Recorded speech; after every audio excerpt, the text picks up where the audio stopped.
say, go while you can go and move it while you can move it, because you're a long time dead. My mother didn't get to go many exciting places. So one day, I said, I want the same amount of money you'd spend in a weekend or a week up in Maine. I want Mama to have it so I can take her to Boston for a weekend. And we stayed at the Parker House.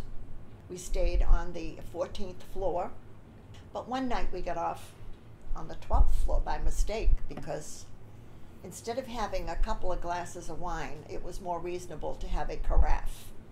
And we killed that off and happened to get off at the wrong floor till some man guided us to our own room.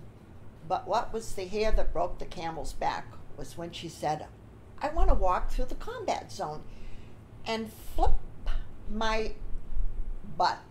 That's why your father calls me Flip, because I flip my butt when I walk. And so we went through the combat zone so she could flip her butt, and sure enough, we got a couple of propositions, and she just laughed them off. We strode like we owned Boston back to the hotel.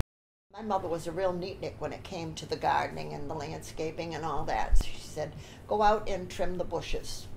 Well, my father trimmed the bushes right down to practically the bare limbs and branches and everything, and she was so embarrassed and she was livid.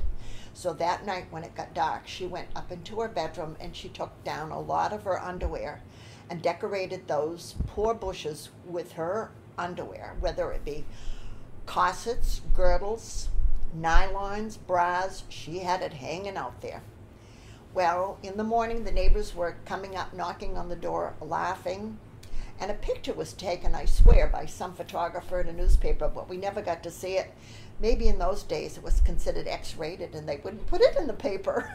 Oh, the time we're riding in his little antique car, and Janet and I are in the rumble seat, and Nana and Bupper in the front, and we're riding down Fruit Street. And when we were in the car, Janet and I weren't allowed to talk. It was, you just look out the window, don't talk unless you're asked a question, don't talk unless you're spoken to. So we had to be quiet. But needless to say, I'd tickle Janet, or I'd goose her or pinch her or something, and he got mad. And he stopped the car and he put us out. So we sat on the stone wall, and I said to Janet, don't cry and don't talk. Wait till he gets out of sight and I'll tell you what we're going to do. So they drove further down Fruit Street. When I saw the car disappear, I says, okay, now we're getting out. We'll go behind the stone wall, crouch down, and he'll wonder where the hell we are. So we did that. He come back. Okay, where are ya, Johanna? Johanna, where are ya? He didn't say anything, and then all of a sudden he's walking back and forth and Flip saying, I told you not to do that, you son of a bitch! Finally, I jumped up and I went, surprise! I thought he was going to die. I'm telling you, we scared the shit out of him. Nana says, don't you ever do that again. They could have run off. They could have been kidnapped. And my father said, who wants them?